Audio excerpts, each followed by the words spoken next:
GN Attari channel subscribe करें, bell icon को press करें और शेयर करें। बुलंदा हो गया मिट्टी का आदमी, कितना बुलंद हो गया मिट्टी का आदमी, रिश्ता रसूल पाक के कदमों से जोड़कर। कुरान की आयत पढ़ी, व अम्मा बेनेमत रब्बे का फहदिस, ऐ लोगों अपने रब की नेमत का खूब चर्चा करो। रब की नेमत का खूब खूब चर्चा कीजिए। अब बोलो, रसूल पाक से बड़ी कोई नेमत है? अरे बोलो, बोलते क्यों नहीं? रसूल पाक से बड़ी कोई नेमत है? ये अम्मा यतसलून के पारे में सूराए वद्दुहा वल्लैलि इज़ा सजा, उसकी आखिरी आयत है, वह अम्मा बिनेमति रब्बे का फहदिस, ऐ लोगों अपने रब की नेमत का खूब चर्चा करो। अल्लाह दूसरी जगह कुरान पाक में एक जगह ऐलान फरमाता है, कुल बिफज़लिल्लाहि व बिरहमतिही फबिज़ालिका फलियफ़रहू हुवा खैरुम मिम्मा यजमऊन। ऐ महबूब तुम फरमा दो, ऐ महबूब आप कह दो। कौन कह रहा है ये बताइए जरा? अल्लाह। 11वां पारा सूरा यूनुस, उसके अंदर ये आयत मौजूद है। कुल, ए महबूब आप कहो। अल्लाह ताला फरमा रहा है, ए महबूब आप कहो। अब एक सवाल ये पैदा होगा कि यहां तो मामला उल्टा है। उसी बात को अगर बेटा कहे तो बात छोटी और बाप कह दे तो बात, बोलो है कि नहीं? उसी बात को अगर मुरीद कह दे तो बात छोटी और पीर कहे तो बात, उसी बात को अगर शागिर्द कहे तो बात छोटी और उस्ताद कहे तो बात, बोलने नहीं आप, बोलो बात बड़ी।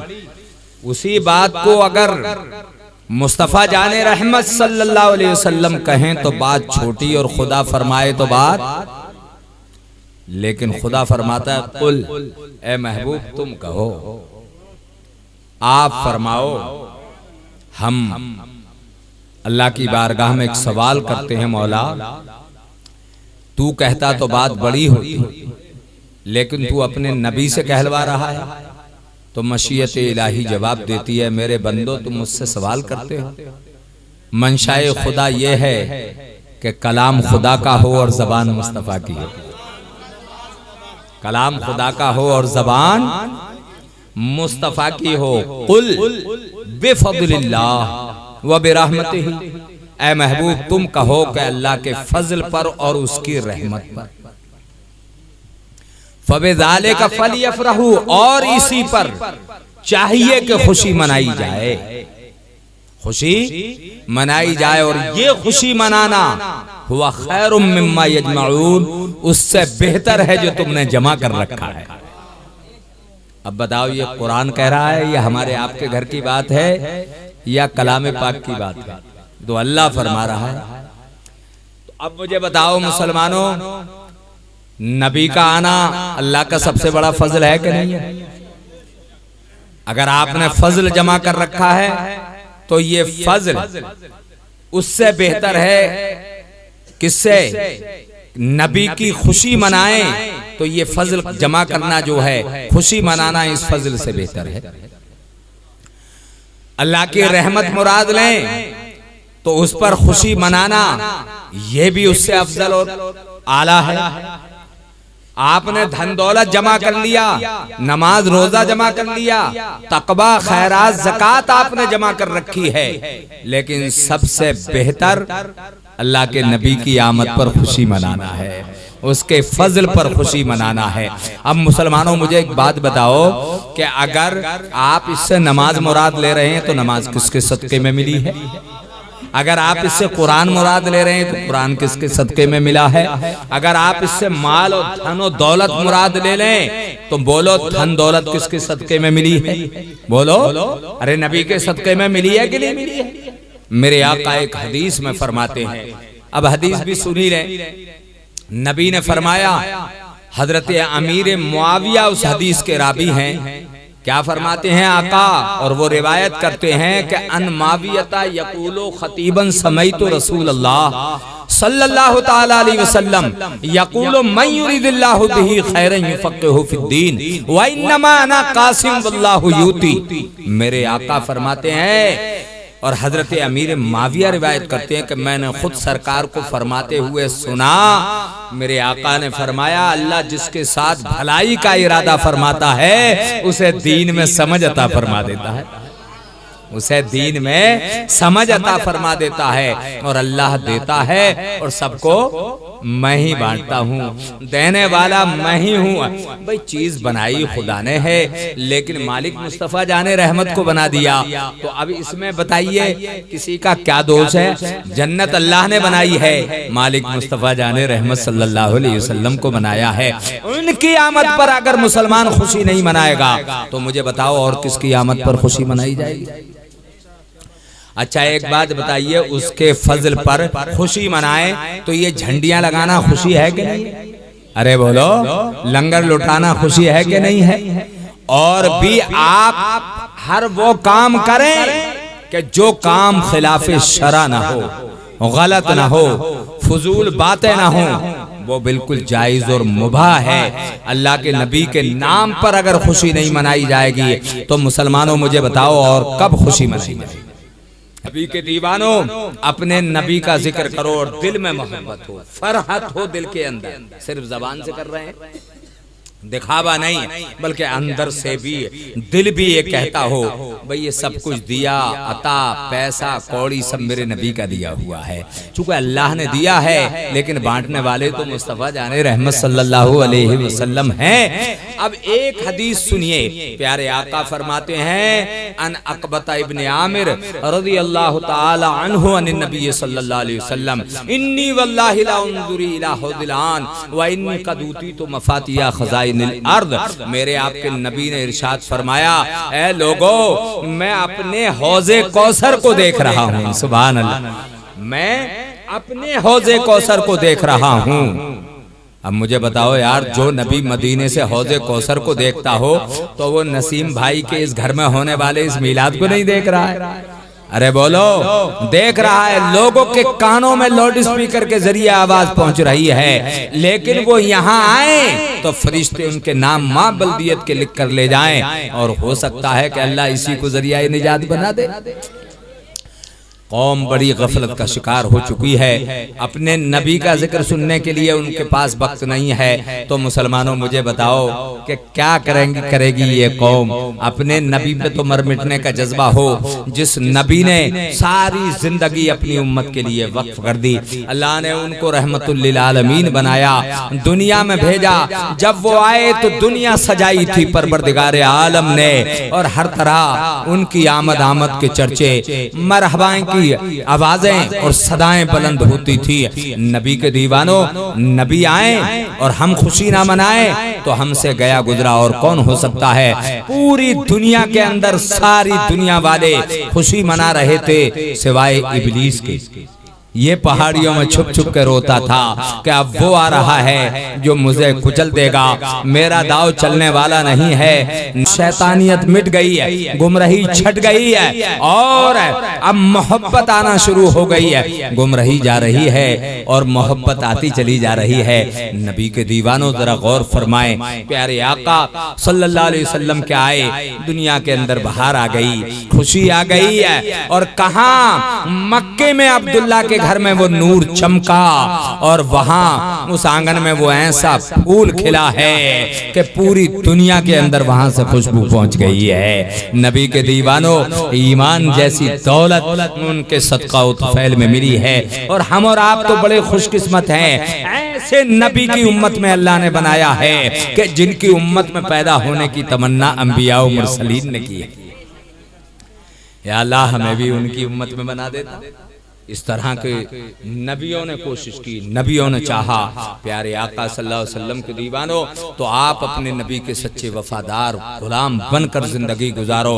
इंशाअल्लाह तुम्हारी दुनिया और आखिरत सब कामयाब हो जाएगी। जरा गौर करें, मुफ्ती आला हजरत फाजिल बरेलवी रहमतुल्लाहि ताला अलैह के भाई मौलाना हसन रजा ने ये कलाम लिखा, उस पर एक शायर आए और उन्होंने बंद लगाए। जरा मुलाहिजा फरमाएं, इंशाअल्लाह मजा आएगा और आप तलब जाएंगे। क्या कहा कि अश्कों का मेरी आंख में तूफान उठा हो, अश्कों का मेरी आंख में तूफान उठा हो, और ये जिस्म तेरे शहर की मिट्टी से हटा हो, ये जिस्म तेरे शहर की मिट्टी से हटा हो, और ये हाल मेरा सारा जहां देख रहा हो, दिल दर्द से बिस्मिल की तरह लौट रहा हो, सीने पे तसल्ली को तेरा हाथ धरा हो। सुभान अल्लाह, सीने पे तसल्ली को तेरा हाथ धरा हो, और सुनिए, मुजरिम की तरह आपके कदमों में पड़ा हो,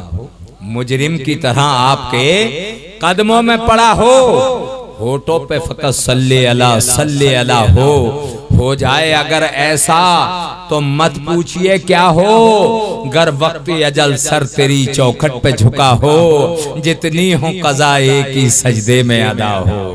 सुभान अल्लाह, जितनी हो कज़ा एक ही सजदे में अदा हो, और आमाल ही देने लगे जिस वक्त गवाही, चेहरे पे गुनाहों के सबब छाए स्याही, और मुजरिम की अगर आप करें पुश्त पनाही, अरे ढूंढा ही करें सदर क़यामत के सिपाही, वो किसको मिले जो तेरे दामन में छुपा हो। सुभान अल्लाह, सुभान अल्लाह, वो किसको मिले जो तेरे दामन में छुपा हो, जो चांद के टुकड़े करे सूरज को फिरा दे। जरा गौर से सुने, जो चांद के टुकड़े करे सूरज को फिरा दे, जो गालियां सुनकर भी हिदायत की दुआ दे, जो गालियां सुनकर भी हिदायत की दुआ दे, एक दूध के प्याले में जो 70 को पिला दे, अरे मंगता तो है मंगता कोई शाहों में दिखा दे, जिसको मेरे सरकार से टुकड़ा ना मिला हो, जिसको मेरे सरकार से टुकड़ा ना मिला हो। प्यारे आका सल्लल्लाहु अलैहि वसल्लम के दीवानों, जरा गौर तो फरमाएं, क्या मकाम, क्या रिफत व बुलंदी अल्लाह ने अता फरमाई है। बहुत अच्छा काम किया हमारे नसीम भाई ने, अपने नबी की याद में खुशियां मना रहे हैं। और यार, वहां खुशी अगर उनकी याद में मनाए और आका की नजरे इनायत हो जाए तो बेड़ा पार। प्यारे आका सल्लल्लाहु अलैहि वसल्लम के दीवानों, तो ये रब्बे कदीर के जिक्र की महफिल, उसके प्यारे नबी के जिक्र की महफिल है। नबी दुनिया में तशरीफ लाए, शैतान पहाड़ियों में छुपता था और रोता था, और चाहता क्या था कि नबी दुनिया में ना आए। लेकिन मुझे बताओ मुसलमानों, नबी को दुनिया में आने से ये रोक सकता था? नहीं रोक, नबी को तो आना ही था। थोड़ी सी तारीख मैं आपके सामने पेश करूं, मौजू तो थोड़ा खुश्क होता है, लेकिन आपकी समझ में और आपकी मालूमात में इजाफा होता है। नबी के दीवानों, जरा गौर फरमाएं। प्यारे आका सल्लल्लाहु अलैहि वसल्लम के दीवानों, कुरान में अल्लाह ने फरमाया, क़द जाअकुम मिनल्लाहि नूरुन व किताबुम मुबीन। ऐ लोगो, अल्लाह ने तुम्हारी तरफ एक नूर भेजा है और रोशन किताब भेजी है। बोलो, नूर से मुराद हमारे आका हैं और किताब से मुराद क्या है? बताओ, कुरान पाक है। दोनों को मिलाकर रखा है। नूर को समझना है तो कुरान से समझना, और अगर कुरान को समझना है तो नूर से समझना। बोलो, दोनों का कितना गहरा ताल्लुक है। ये नूर आया, कहाँ आया? अब्दुल्ला के घर में आ गया। अब्दुल्ला जब मक्के के बाजारों से गुजरते थे तो आपकी पेशानी में नूर चमका करता था। वहां की औरतें आप पर दिलो जान से कुर्बान होती थी। वजह क्या थी? वो अब्दुल्ला की दीवानी नहीं थी, बल्कि उनके पेशानी में जो नूर मोहम्मदी सल्लल्लाहु अलैहि वसल्लम चमकता था उसकी दीवानी थी। बोलो है कि नहीं? हर एक औरत चाहती थी कि मुझसे अब्दुल्ला का निकाह हो जाए, मेरा डोला सजकर अब्दुल्ला के घर चला जाए, वही मेरे गले का हार बन जाए। लेकिन अल्लाह को जो कुछ मंजूर था वो हुआ। मेरे भाइयों, इसी इब्लीस शैतान ने यहूदियों को मशवरा दिया और कहा कि यहूदियों सुनो, अब एक मीटिंग बैठ गई है और मीटिंग में सारे लोग बैठे हैं। ये आया, एक बिल्कुल जुब्बा और चौक पहने हुए है और मौलवी बना हुआ है, आकर कहा तुमको मालूम है, अरे अब तक जो नबी आए हैं वो यहूदियों में आए हैं, लेकिन अब इस्माइल की औलाद में नबी जा रहा है। कहा अच्छा, इस्माइल की औलाद में नबी जा रहा है? कहाँ है? अभी अब्दुल्ला की पेशानी में वो नूर है, अभी दुनिया में जलवागर नहीं हुआ है। हालांकि मेरे आका फरमाते हैं अव्वलो मा खलक़ल्लाहु नूरी व कुल्लु खलाइक मिन नूरी व अना मिन नूरिल्लाह। अगर सबसे पहली अल्लाह की कोई मखलूक है तो वो मेरा नूर है और सारी दुनिया को अल्लाह ने मेरे नूर से बनाया है और मैं अल्लाह के नूर से। सुभान अल्लाह, सुभान अल्लाह। जरा गौर तो फरमाए, प्यारे आका सल्लल्लाहु अलैहि वसल्लम के दीवानों, जरा गौर करिए। अब इसने मशवरा दिया, कहा कि उनकी पेशानी में वो नूर चमक रहा है। यहूदी लग गए घात और अब्दुल्ला के जुगाड़ में लगे हुए, अब्दुल्ला के जुगाड़ में लगे हुए, इनको घेर लें, इनको कत्ल कर दें, न रहेगा बांस न बजेगी बांसुरी। अब्दुल्ला रहेंगे नहीं, नूरे मुस्तफा दुनिया में आएगा नहीं।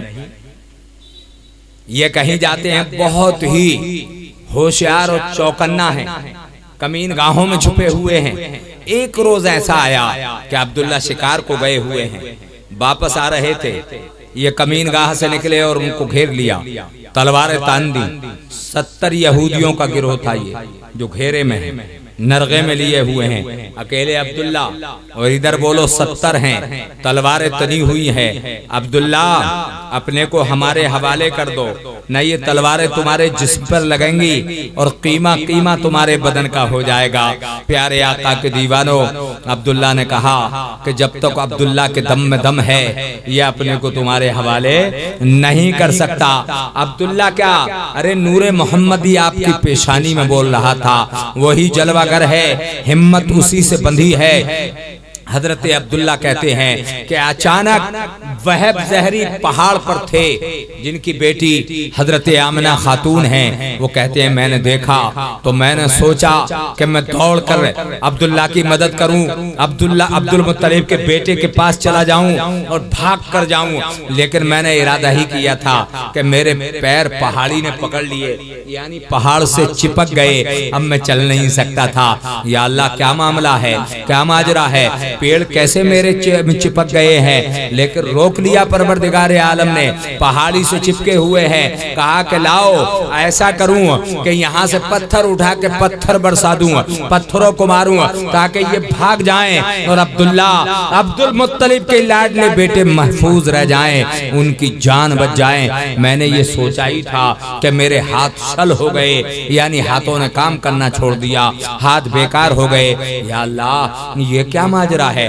पैर पहाड़ी ने पकड़ लिए हैं, हाथ बेकार हो गए, अब क्या करूं? लाओ जबान से शोर कर दूं, मेरे शोर को सुनकर लोग दौड़े हुए आएंगे, अब्दुल्ला महफूज रह जाएंगे। अभी सोचा ही था कि जबान पर ताला लग गया, अब जबान से बोला नहीं जा रहा है। अचानक मैंने क्या देखा, आसमान में एक बिजली सी चमकी है और एक नकाब पोश है, उसके हाथ में नंगी तलवार है और उसने आने वाहिद में 70 यहूदियों का खात्मा कर दिया। आए है 70 यहूदियों का खात्मा कर दिया, वो सब जो है कत्ल हो गए। मैंने क्या देखा, प्यारे आका सल्लल्लाहु अलैहि वसल्लम के दीवानों, जरा गौर फरमाए, मैंने क्या देखा कि वो सब के सब कत्ल हो गए। मेरे जबान के अंदर बोलने की ताकत आ गई, जबान के अंदर बोलने की ताकत आ गई, हाथों में फेंकने की कुव्वत आ गई, पैर पहाड़ी ने छोड़ दिए। मैं दौड़ कर गया, अब्दुल्ला ये क्या माजरा था, मैंने ये क्या देखा है, ये आने वाला कौन था। हजरत अब्दुल्ला कहने लगे वहम मैं ये तो नहीं जानता ये आने वाला कौन था, अलबत्ता इतना बता सकता हूँ कि जब मैं धूप में चलता हूँ तो बादल का टुकड़ा साए के लिए साथ साथ चलता है, जब मैं सूखी जमीन पर बैठ जाता हूँ तो हरी घास उगाती है। अल्लाह मेरी हिफाजत कर रहा है, किसी को अल्लाह ने मेरी हिफाजत के लिए भेजा है। अब दोनों मक्के में जा रहे हैं, घर को जा रहे हैं, जंगल से घर की तरफ चले। वहब के दिल में एक ख्याल पैदा हुआ, मेरी बेटी जो आमिना खातून है, मुझे उनके लिए एक बेटे की जरूरत है, एक लड़के की तलाश है। इससे बेहतर लड़का और कौन होगा, जरा गौर तो कर लें, इससे बेहतर और कौन लड़का होगा, क्यों ना अपनी बेटी आमना का निकाह इनसे कर दूं।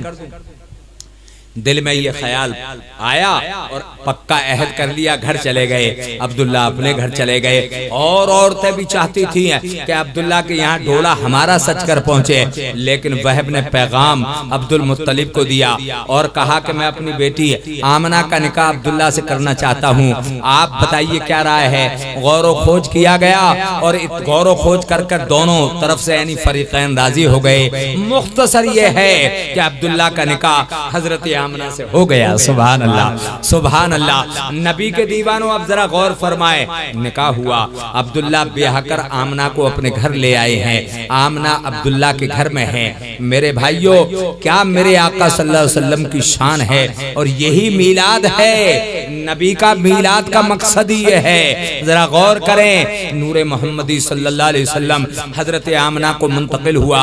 खुद आमना कहती हैं कि जब वो मेरे शिकम मुबारक में तशरीफ ले आए तो मुझे आराम मिलता था, सुकून मिलता था, फरहत मिलती थी, और हर महीने में फरिश्ते और अंबिया आते और मुझे तरह तरह की खुशखबरियां सुना कर चले जाते थे। मैं बड़ी खुश थी। एक दिन ऐसा भी आया कि अब सरकार को दुनिया में आना था, अब उनके ज़ुहूर का वक्त आ गया, दुनिया में आना था। तो शैतान तो पहाड़ियों में छुप छुप कर रोता था। नबी के दीवानों, अल्लाह ने अपने नबी सल्लल्लाहु अलैहि वसल्लम को कैसा रहमत वाला नबी बनाकर दुनिया में भेजा कि देखो, जिस साल सरकार तशरीफ लाए, अल्लाह का फजल देखें कि बरकतें ही बरकतें हैं, रहमतें ही रहमतें हैं। मक्के में अब्दुल्ला के घर में ये नूर चमक गया, और अभी आप अपनी माँ के शिकमे मुबारक में थे कि अब्दुल्ला इस दुनिया से चले गए, और अभी सरकार नहीं पैदा हुए, लेकिन वो दुनिया से जा चुके हैं। है अब जब पैदा हुए, अजीब मामला है।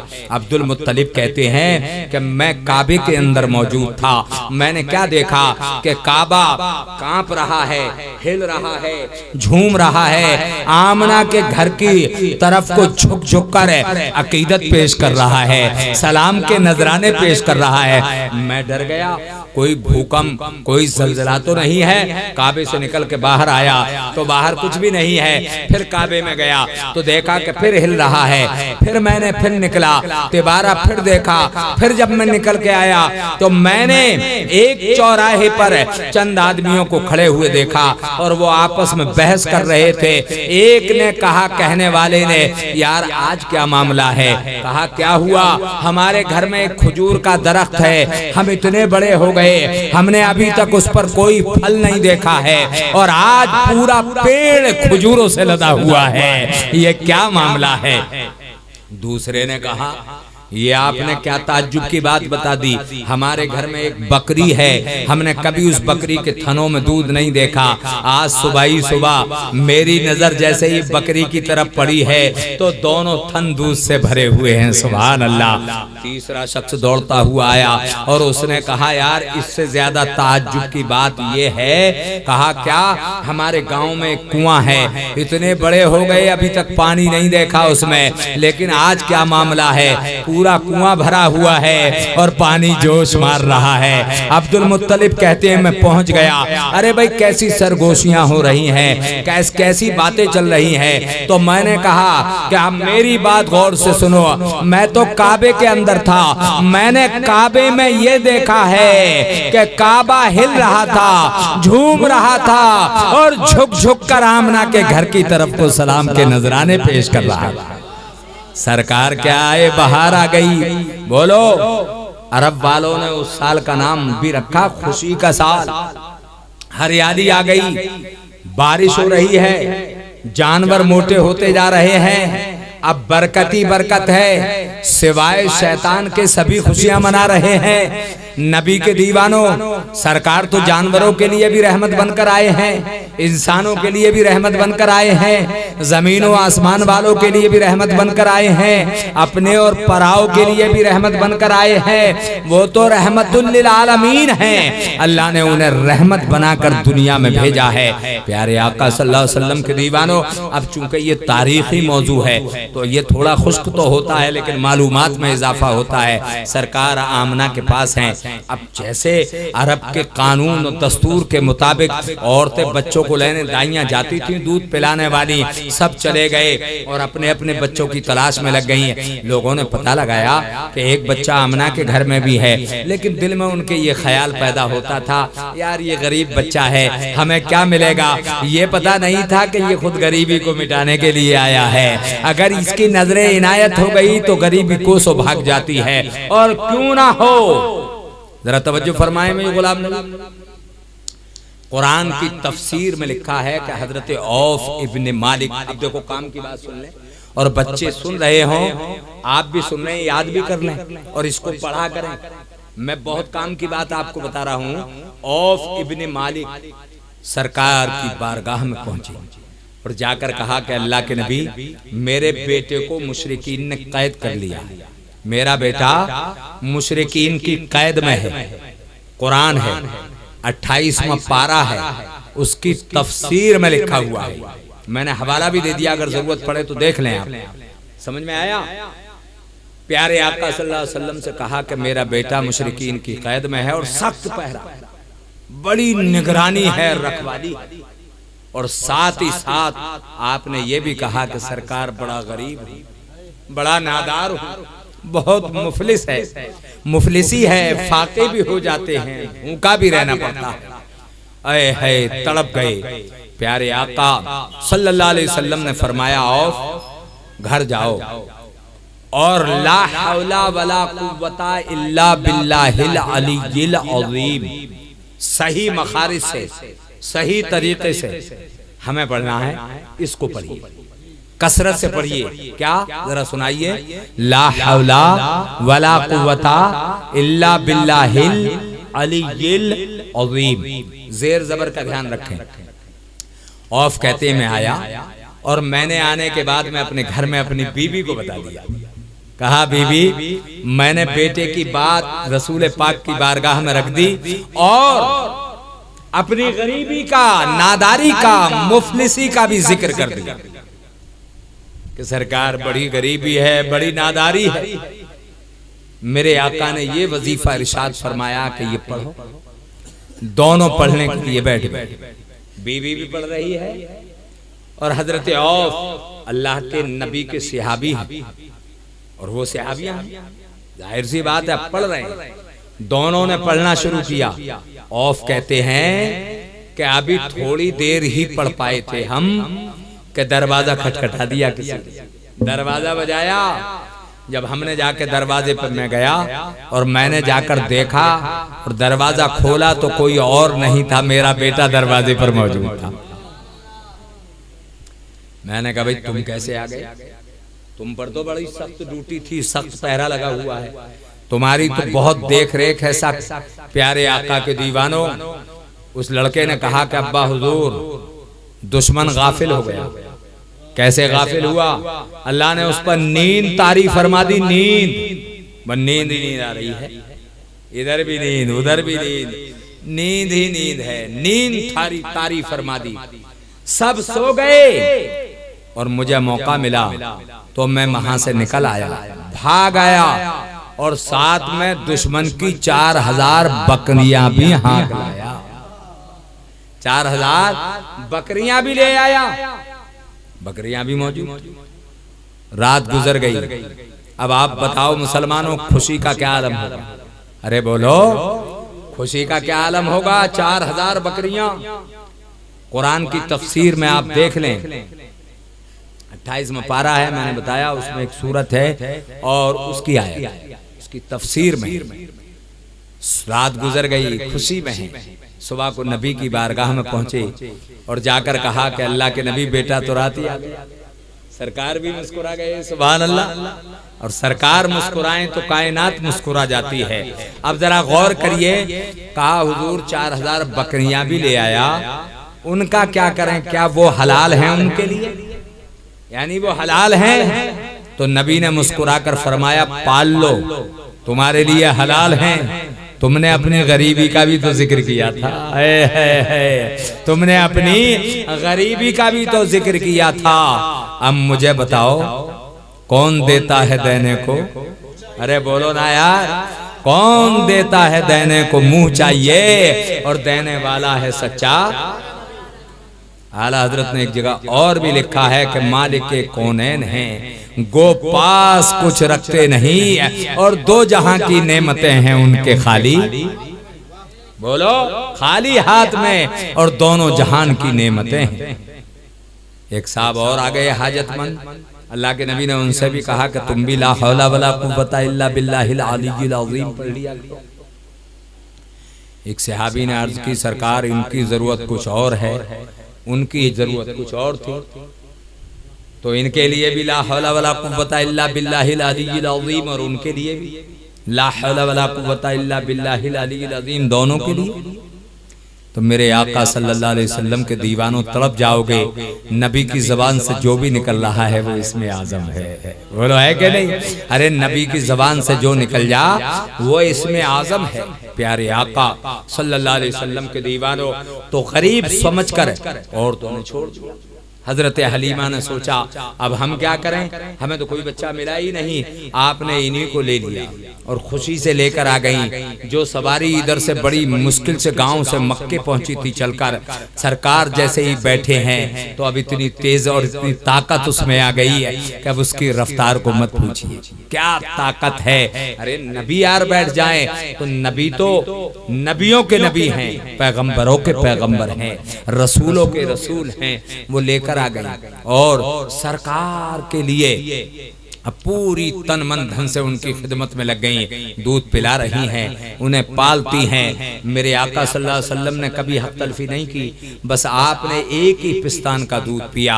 हलीमा कहती है मैं कभी देना भी चाहती दूसरा पिस्तान तो आप नहीं लेते थे, बल्कि अपने रजाई भाई के लिए छोड़ देते थे। एक जमाना ये चला, मुद्दत रजात गुजरी, गुजरने के बाद में दूध की मुद्दत खत्म हुई है, मैंने इनको फिर आमना खातून के घर पहुंचाया। मालूम है जिसे गरीब समझकर औरतों ने छोड़ा था, जब ये लेकर गई हैं तो इनके दादा अब्दुल मुत्तलिब ने इतना इनामो इकराम दिया हलीमा को कि हीरे मोती चांदी नोट रुपया पैसा अंबार लगा दिए और इतना ऊंचा ढेर लग गया कि इधर का आदमी इधर से खड़े होकर उधर वाले को देखता तो उसका सर नजर नहीं आता था। और औरतें भी कहती थी काश इन्हें तो हम ले लेते, हम ले आते। अब बताओ लेकिन सौदा तो निकल गया है, हम ले आते। हलीमा कहती है घर मारा माल हो गया, घर में फाके होते थे, भूखा रहना पड़ता था, लेकिन नबी जब से घर में आए कभी फाका नहीं हुई। मेरे भाई, अरे यार जिस दस्तरखान पर नबी खाना खा लें, क्या उस दस्तरखान का खाना कम हो जाएगा? बोलो, उस दस्तरखान का खाना कभी कम नहीं हो सकता। हलीमा कहती हैं चंद दिन गुजरे लेकिन मेरा दिल नहीं लगता था, मैं घर में बेकरार रहती थी और सूना सूना सा मुझे घर लगता था। देखो बीच में बहुत सी बातें कहती हैं हलीमा, मैंने अजीब अजीब बातें देखी हैं, आसमान के चांद को भी आपके इशारों पर मैंने चलते हुए देखा, कभी इधर चला जाता कभी इधर चला जाता, और मैं और भी बहुत सी ऐसे मौजज़ात देखती है कि जिन्हें मेरी समझ में नहीं आता था, लेकिन आपके जाने से दिल नहीं लगा। मैं फिर मक्के गई और मैंने जाकर कहा कि आमना अपने लाडले बेटे को मुझे कुछ दिनों के लिए और दे दो, मेरा दिल नहीं लगता, मेरे घर के अंदर सन्नाटा छाया हुआ है, सूना सूना मुझे हर चीज नजर आती है, आप दे दो। हजरत आमना ने आपके ऊपर रहम किया और आपको अपने बेटे प्यारे आका सल्लल्लाहु अलैहि वसल्लम को अता कर दिया। आप ले आए, फिर ले आई दोबारा, अब 2 साल और रहे। 2 साल में अच्छे खासे होशियार हो गई सरकार। प्यारे आका के दीवानों, हजरत हलीमा कहती हैं कि मैं अजीब बात देखा करती थी सरकार से, अजीब अजीब बातें। एक रोज ऐसा हुआ कि मौसमी बुखार आ गया। सरकार जंगल को नहीं गए मेरे बेटे के साथ, अपने रजाई भाई के साथ, तो जंगल के जानवरों में हलचल पैदा हो गई। जंगल के जानवर कहने लगे कि मुस्तफा जाने रहमत सल्लल्लाहु अलैहि वसल्लम का दीदार नहीं हुआ, आज नहीं आए वो। तो जानवरों ने आपस में कहा कि चलो आज नहीं आए तो कल आ जाएंगे, कल देख लेंगे। अब कल इंतजार में बैठे हैं कि सरकार का दीदार हो जाए, कल भी नहीं आए। तो किसी ने कहा कि आज नहीं आए तो कल जरूर आएंगे। तीसरे दिन भी सारे जानवर इंतजार में हैं, लेकिन सरकार आज भी नहीं आए।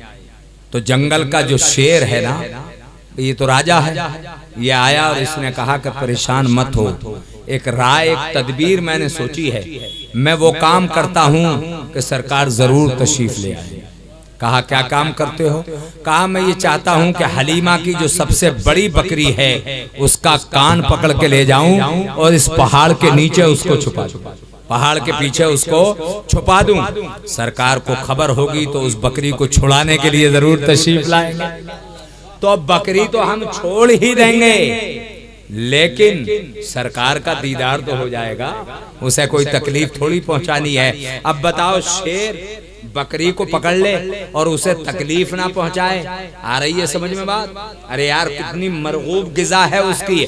हदीस में आता है कि शेर भी नबी के इशारों पर चलते हैं, और नबी की तो बात क्या है, नबी के गुलामों के इशारे पर चल रहे हैं। अरे बोलो, चल रहे हैं कि नहीं चल रहे हैं? क्या दबे जिस पे हो हिमायत का पंजा तेरा, और शेर को खतरे में लाता नहीं कुत्ता तेरा।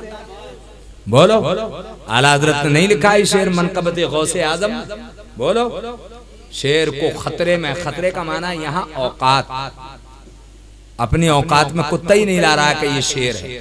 और हुआ ये कि उल्टा शेर को फाड़ दिया। किसने? गौसे पाक के कुत्ते ने। तो पता चला कि कुत्ते में ताकत थी किसकी, जरा ये तो बताओ। अरे ताकत किसकी थी? वो तो गौसे आजम की ताकत। और गौसे आजम की ताकत का भाई कौन अंदाजा लगा सकता है?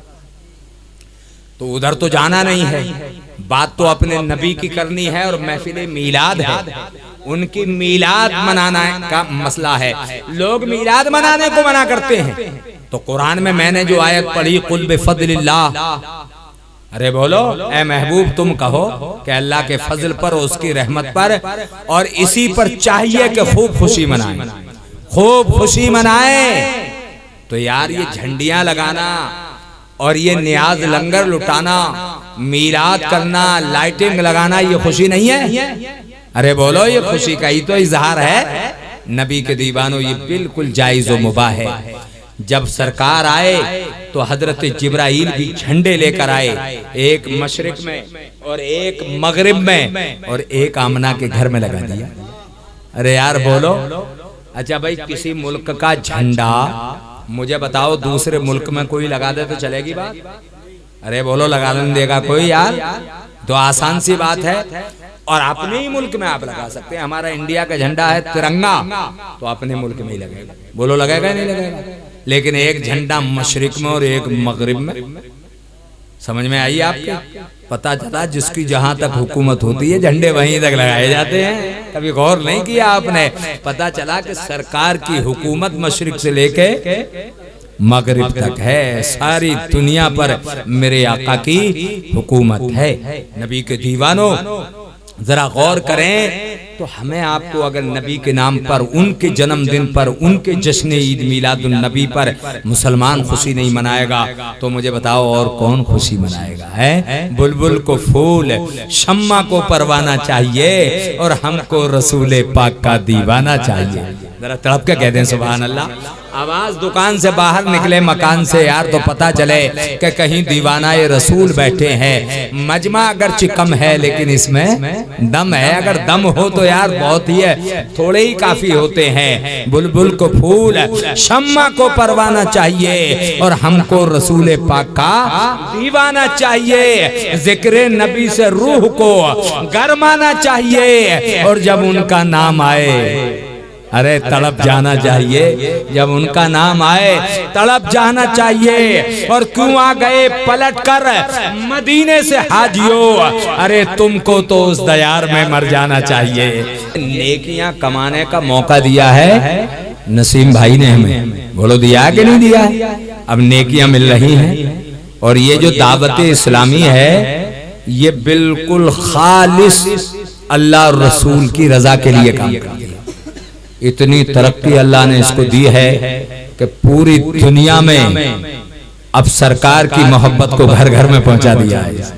बोलो है कि नहीं है? आप देख रहे हैं। लेकिन कोई फजूल खर्ची ना करें, जुलूस में खुराफाती बातें ना हो, कोई नाच गाना ना हो, किसी तरह की फोहश कलामी ना हो, बल्कि आप अच्छे कपड़े पहने, खुशबू लगाएं, नात पढ़ें, सलाम पढ़ते हुए बारगाहे रिसालत माब सल्लल्लाहु अलैहि वसल्लम की आमद पर खुशियां मनाएं कि अगर सरकार ना होते तो ये जमीन व आसमान बोलो होता कुछ।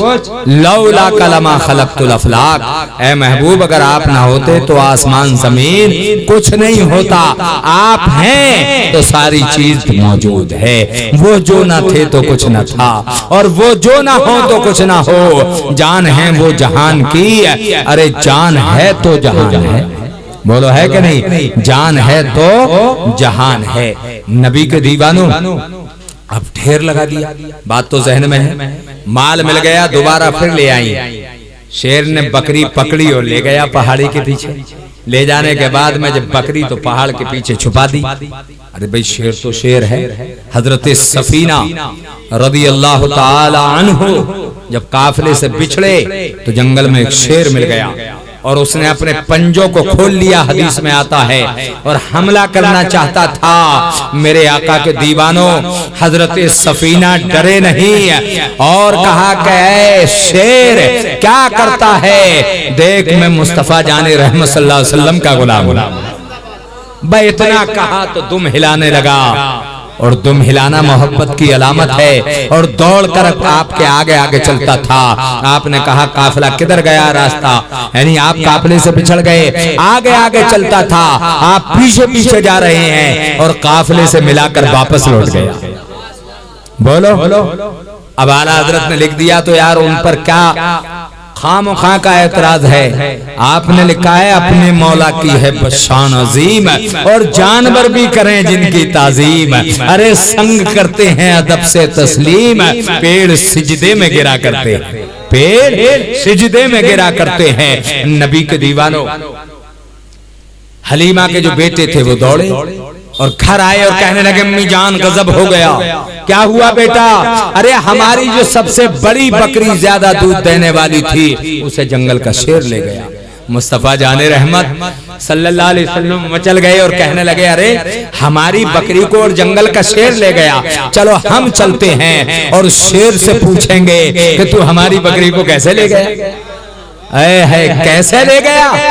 अरे यार ये तो उनके गुलामों के अंदर जब इतनी ताकत है तो फिर आका का अंदाजा कौन लगा सकता है? अरे बोलो ना। प्यारे आका के दीवानों सरकार आए और जब आवाज लगाई तो जानवर दौड़े चले आ रहे हैं, चरिंद परिंद दौड़े चले आ रहे हैं, सारे दरिंदे दौड़े चले आ रहे हैं। मेरे भाइयों अल्लाह के नबी सल्लल्लाहु अलैहि वसल्लम को देखने के लिए आए। एक शेर बूढ़ा बाद में आया, बकरी को लेकर आ रहा है, सरकार के सामने पेश कर दी और कहने लगा हुजूर बकरी को कोई तकलीफ नहीं पहुंचाई है, फिर ये बताओ कि लेकर क्यों गए थे? कहा लेकर तो इसलिए चले गए कि 3 दिन से आपका दीदार नहीं हुआ था, बकरी छुड़ाने आप आएंगे तो बकरी तो ये है लेकिन आपका दीदार हो गया। यार जरा गौर तो कर ले, ये जानवरों का आलम है तो हम और आप तो इंसान हैं। अब कितना गया गुजरा आदमी हो गया। मेरी ये बात समझ में नहीं आती कि आज ही एक साहब ये सवाल कर रहे थे, भाई ये झंडी क्यों लगा दी आपने, इस पर कलाम लिखा है, अल्लाह का नाम लिखा है, बारिश हुई है रात तो इससे टच होकर पानी नालियों में चला गया, इस तरह का ज़हन दे रहे थे। उन्होंने मुझसे ये बात पूछी तो मैंने कहा भाई एक बात बताओ, अव्वल तो हम कलाम के भी सख्त मुखालिफ हैं, अमीर अहले सुन्नत भी मना करते हैं कि आप सादा झंडे बनाइए और उनका अदब व एहतराम करिए। तो अदब व एहतराम सिर्फ झंडे में ही है। मसाजिद के दरो दीवार मेहराब मिंबर पर कुरान की आयतें और मदरसों पर लिखी हुई हैं और बारिश का पानी उनसे टच होकर भी नालियों में जाता है, तब कोई एतराज नहीं। अरे बोलो, जरा गौर तो कर लें, फिर भी इन झंडों का अदब करें, एहतराम करें। जिन पर कलाम इलाही लिखा है उन्हें हिफाजत से रखें। कलमा शरीफ लिखा हुआ है, गुंबद शरीफ का मिंबर बना हुआ है, लेकिन ये दिल की फरत नहीं है, अंदर दिल की जो कदूरत है वो निकल के मुंह पे आ रही है। बोलो आ रही है कि नहीं आ रही? अरे बोलो, दिल की कदूरत है, वरना मोहब्बत तो अपना अंदाज अलग रखती है यार, मोहब्बत का तो मामला ही अलग है। सरकार आ गए, दीदार हो गया।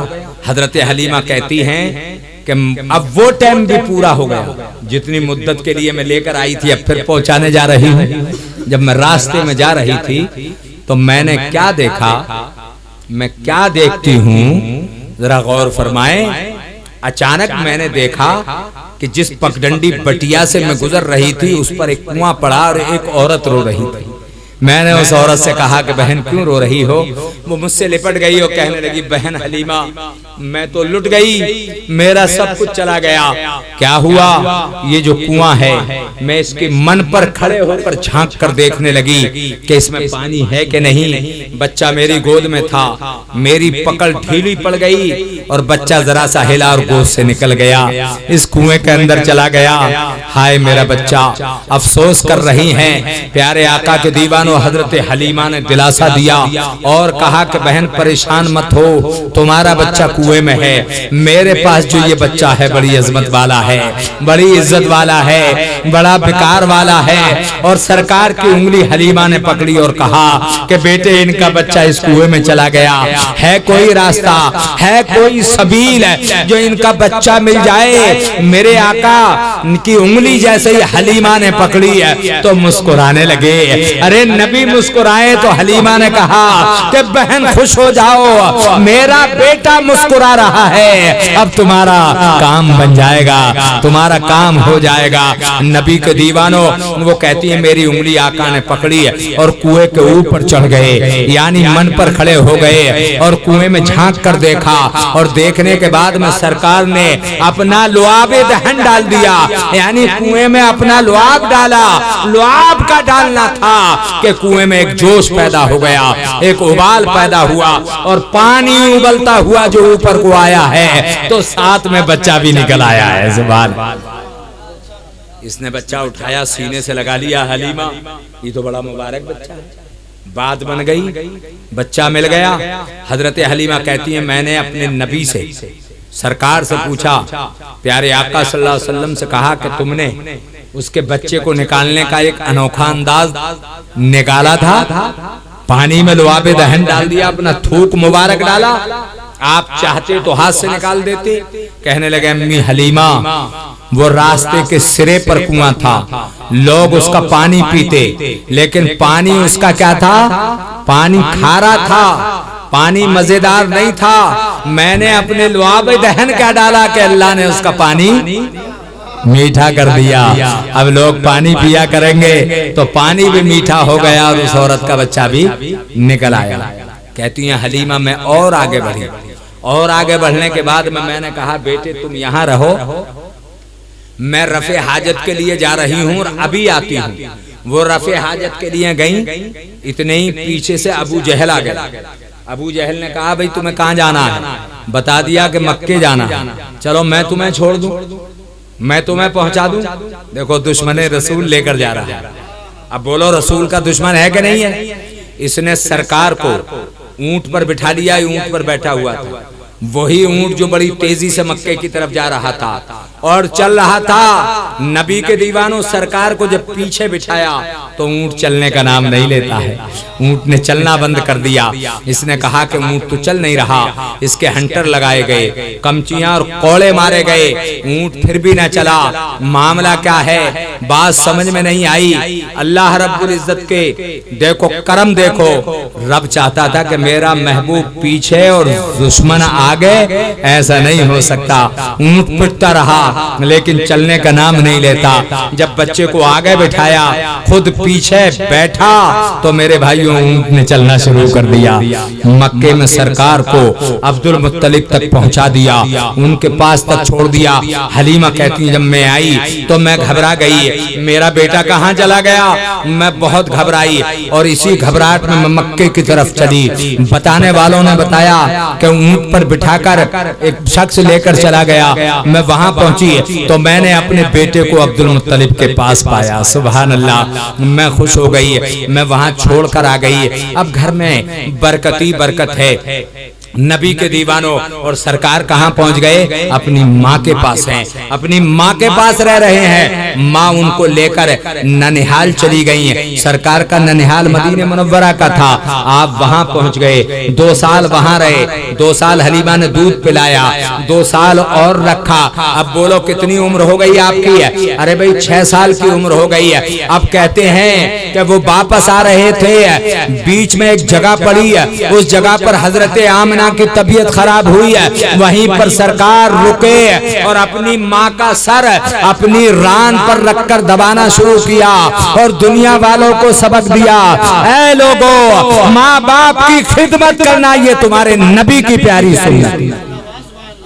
हजरत हलीमा कभी आती, सरकार खड़े हो जाते और अपनी चादर बिछा देते। मेरे भाइयों, हलीमा बैठ जाती हैं। सहाबा पूछते, सरकार ये बूढ़ी है, जब कभी भी आती है आप इसकी ताजीम के लिए खड़े हो जाते हैं, अपनी चादर बिछा देते हैं, ये कौन है? तो मेरे आका ने फरमाया, ऐ मेरे सहाबा, ये मेरी दूध पिलाने वाली माँ है। अब मुझे बताओ मुसलमानों, जब एक दूध पिलाने वाली माँ का इतना बड़ा मकाम है तो जिस माँ ने पैदा किया है उसका कितना बड़ा मकाम है। जो लोग अपने माँ बाप की नाफरमानी कर रहे हैं, बताओ उनके पास है कोई जवाब? सबसे कमजोर लफ्ज है उफ।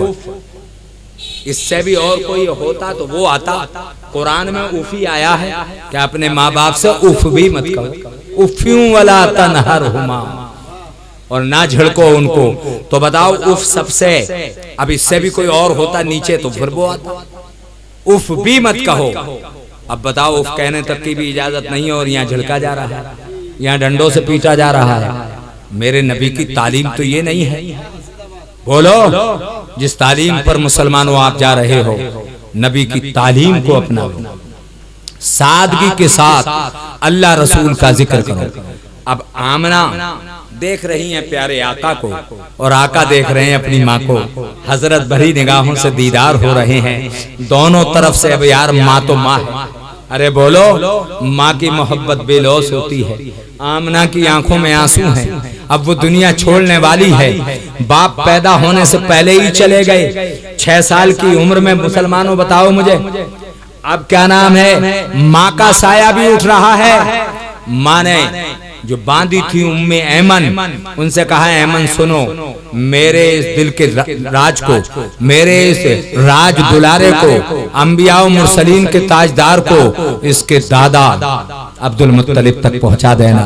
उम्मे ऐमन ने कहा, आका ये तुम्हारा ही राज दुलारा नहीं है, सारी दुनिया का राज दुलारा है, अंबिया और मुरसलीन का ताजदार है।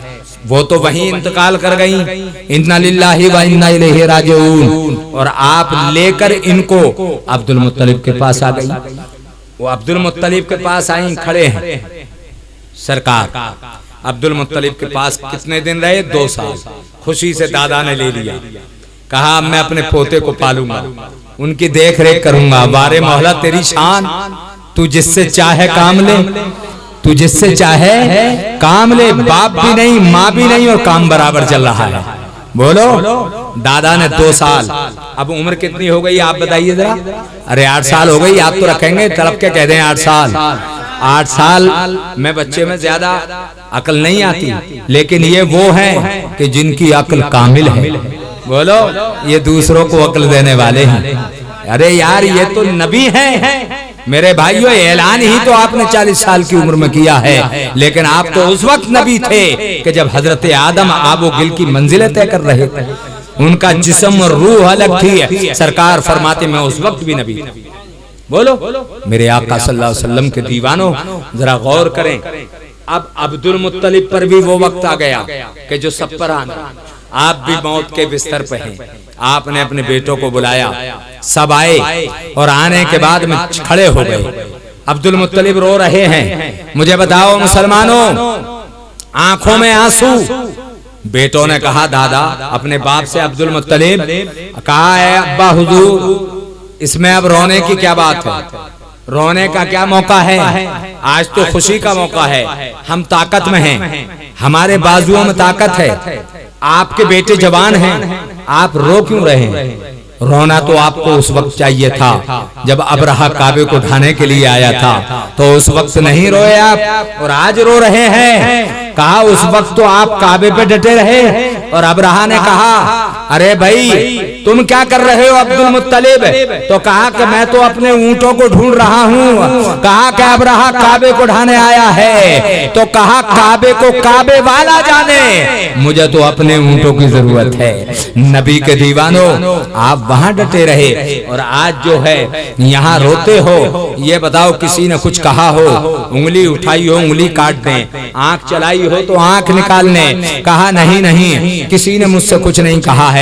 फिर रोने का सबब क्या है? कहा ये जो मेरा पोता मोहम्मद सल्लल्लाहु अलैहि वसल्लम, पढ़िए सल्लल्लाहु अलैहि वसल्लम है, मैंने इसकी जिम्मेदारी ली थी, लेकिन मेरी जिंदगी ने भी वफा न की। अब मौत का बिस्तर पर मैं लेटा हूँ और मौत करीब है। मैं चाहता ये हूँ कि कौन है जो मेरे इस बेटे की जिम्मेदारी लेता है, इस पोते की जिम्मेदारी ले। मुसलमानों मालूम है सबसे आगे कौन बढ़ा था?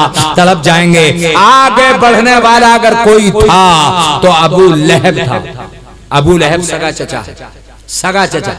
ये आगे बढ़ा, हुजूर मुझे दे दीजिए, मैं अपने भतीजों को पालूंगा पोसूंगा, परवान चढ़ाऊंगा, इनका हर तरह से ख्याल रखूंगा। अब्दुल मुत्तलिब ने गौर से अपने बेटे अबू लहब को देखा और देखकर मना कर दिया। अबू लहब तू मालदार जरूर है, दौलतमंद जरूर है, लेकिन दिल का बहुत सख्त है, मैं तुझे अपने पोते मोहम्मद को नहीं दे सकता। तो फिर हजरत अबू तालिब जो अली के बाप हैं, अबू तालिब आगे बढ़े, सरकार मुझे दे दे, अब्बा हुजूर मुझे दे दे, मैं पालूंगा, मैं परवान चढ़ाऊंगा। तो अब्दुल मुत्तलिब ने कहा कि अबू तालिब मैं तुम्हें भी नहीं दे सकता, तुम कसीरुल अयाल हो, गरीब हो, नादार हो, तुमसे अपने बाल बच्चों का खर्च बड़ी मुश्किल से चलता है, मैं तुम्हारे ऊपर भी ये बोझ डालना नहीं चाहता। तो कहा कि अजीब मामला है, बात समझ में नहीं आती। सबको इकट्ठा किया है पोते को देने के लिए और लेने वाले आगे बढ़ रहे हैं, तो आप देने के लिए तैयार नहीं है। माजरा क्या है, बात क्या है, समझ में नहीं आती। अब्दुल मुत्तलिब ने कहा कि मैं अबू लहब को नहीं देता कि वो सख्त है, तुमको नहीं देता कि तुम गरीब हो, तुम कसीरुल अयाल हो, फिर क्या हो? कहा कि ये फैसला मैं खुद अपने पोते पर छोड़ता हूँ, वो जिसे चाहे अपना ले। अब मुझे बताओ मुसलमानों, जो सरकार के चचा अपने बाप को देख रहे थे निगाहें गाड़ गाड़ कर, अब सरकार को देखने लगे और इशारों इशारों में कह रहे होंगे कि सरकार हमारी तरफ आ जाए, सरकार हमारी तरफ आ जाए। और एक शायर ने यहाँ लिखा भी है कि निगाहे लुत्फ के उम्मीदवार हम भी हैं, निगाहे लुत्फ के उम्मीदवार हम भी हैं, लिए हुए ये दिल बेकरार हम भी हैं, हमारे दस्ते तमन्ना की लाज भी रखना, तेरे फकीरों में शहरयार हम भी हैं। मेरे भाइयों, सरकार चले मुस्कुराते हुए और अबू तालिब की गोद में जाकर बैठ गए। सुभान अल्लाह। कहाँ बैठे? अबू तालिब की गोद में, सीने से लगा लिया। अबू तालिब ने सख्तियां झेली, परेशानियां झेली। शेबे अबी तालिब 3 साल बंद रहे, भूखा प्यासा भी रहना पड़ा, लेकिन अपने भतीजे का साथ सरकार का नहीं छोड़ा। जरा गौर तो फरमा लें। अबू तालिब की गोद में जाकर बैठे और सरकार ने इशारा दिया, कहा कि ऐ लोगों, जब गले लगाओ गरीबों को लगाओ, मालदारों को तो दुनिया गले लगा देती है। देखो सरकार ने क्या जहन दिया। अबू तालिब खुश हो गए और खुश होकर लेकर चले गए। देखो अबू तालिब खुश है। यार मुझे एक बात बताओ, सरकार की आमद पर, उनकी पैदाइश पर, सरकार की पैदाइश पर अबू लहब ने अपनी बांदी सुबैबा को आजाद नहीं किया था, अपने भतीजे की पैदाइश पे किया था। अगर वो नबी मान लेता तो झगड़ा ही क्या था। जब जाकर सुबैबा ने कहा कि अरे तुम्हारे घर भतीजा आया है, कहा कि अरे सुबैबा तूने तो बहुत अच्छी खबर सुनाई है, मेरे भाई अब्दुल्ला दुनिया में नहीं थे लेकिन उनकी निशानी आ गई। भतीजे की खुशी में कहा, जा मैंने तुझे आजाद कर दिया। मुसलमानों, पीर के दिन इसी उंगली से पानी निकलता और अबू लहब पीता। लोगों ने पूछा क्या हाल है, कि हाल तो बहुत परागंदा है, लेकिन पीर के दिन इतना आराम मिल जाता है कि पूरे हफ्ते की तकलीफ को भूल जाता हूँ। बताओ, सरकार के नाम पर जरा सा खुशी मनाने पर जब एक काफिर को अल्लाह इनाम दे रहा है, तो हम मुसलमानों को अल्लाह इनाम क्यों नहीं देगा? जरा गौर तो। और भतीजा होने पर, सरकार होने पर नहीं उसने आजाद किया था। मेरे भाइयों, अबू तालिब खुशी से लेकर गए और एक कानून नाफिज कर दिया। घर में क्या कानून लगाया? थोड़ी देर तवज्जो फरमाएं, बात अब खत्म कर रहे हैं। प्यारे आका सल्लल्लाहु अलैहि वसल्लम के दीवानों, 11 बज गए, 11 बज गए। हाँ, तो बस थोड़ी देर और सुनने, 2-4 मिनट का और मौका लें। प्यारे आका सल्लल्लाहु अलैहि वसल्लम के दीवानों, अबू तालिब ने घर के अंदर एक कानून नाफिज कर दिया और कहा, भाई देखो, हमारे घर का जो कानून था वो था, लेकिन आज हम एक नया कानून बना रहे हैं। कहा बनाइए। क्या कानून बनाया मालूम?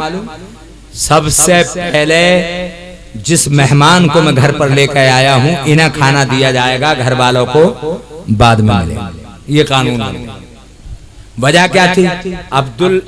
अबू तालिब के घर में फाके होते, भूखा रहना पड़ता था। आप चाहते थे कि इतने आदमियों के सामने इनको अपनी जबान देकर लेकर आया हूं, अगर सरकार खा ले जाए हम भूखे रहे तो हमारी बात खराब नहीं होगी, इसलिए पहले सरकार खाएंगे। अब ये तो इस नियत से खिला रहे थे, ये क्या खबर थी कि सरकार जहां पहले खा लें तो फिर उस दस्तरखान का खाना कम कब होता है? अरे बोलो मेरे भाइयों, सरकार आ गए, कभी दस्तरखान का खाना कम नहीं हुआ। चलता रहा एक जमाने माहौल। एक रोज जाफर जो बड़े बेटे अली के भाई हैं, वो आए जंगल से और कहने लगे, अब्बा हुजूर भूख लगी है, खाना खिला दीजिए। कहा पहले अपने भाई को बुला कर लाओ, सरकार को बुला कर लाओ, तब खाना दिया जाएगा। कहा मैं अब उनको जंगल में बुलाने जाऊं, फिर यहाँ पर आऊं, तब खाना मिलेगा। भूख अब लगी है, आप उनके हिस्से का खाना निकाल दें, फिर मुझे खाना खिला दें, बहुत ज्यादा भूख लगी है। अबू तालिब ने डांट कर कहा, नादान जाफर, तू समझा नहीं, हमारे घर में फाके भी होते थे, भूखा रहना भी पड़ता था, लेकिन जिस दिन से नबी आए हैं कभी कोई फाका हुआ? अरे कभी भूखा रहना पड़ा। मैं इसलिए नबी को पहले दस्तरखान पर खाना खिलाता हूँ कि नबी जिस दस्तरखान पर पहले खाना खा लेते हैं, उस दस्तरखान का खाना कभी कम नहीं होता है। प्यारे आका सल्लल्लाहु अलैहि वसल्लम के दीवानों, ये रब्बे कदीर का एहसान है। बात चलती रही। ये टॉपिक जो मैंने छेड़ा है इतना लंबा है कि रातें दरकार हैं और बात पूरी होने वाली। अरे भाई रातें खत्म हो जाएंगी, हमारी आपकी जबान, हमारा आपका मुंह इस काबिल कहाँ है जो हम अपने नबी की तारीफ कर सकें। हमारे गुलाम नबी भाई एक वाक़े की फरमाइश कर रहे हैं, आप वो सुन लें इंशाअल्लाह, और तकरीर इसी पर खत्म हो रही है। जरा दरूद पाक पढ़ें, तड़प के पढ़िए, अल्लाहुम्मा सल्ली व सल्लिम अला सय्यदिना मौलाना मुहम्मद सल्लल्लाहु अलैहि वसल्लम।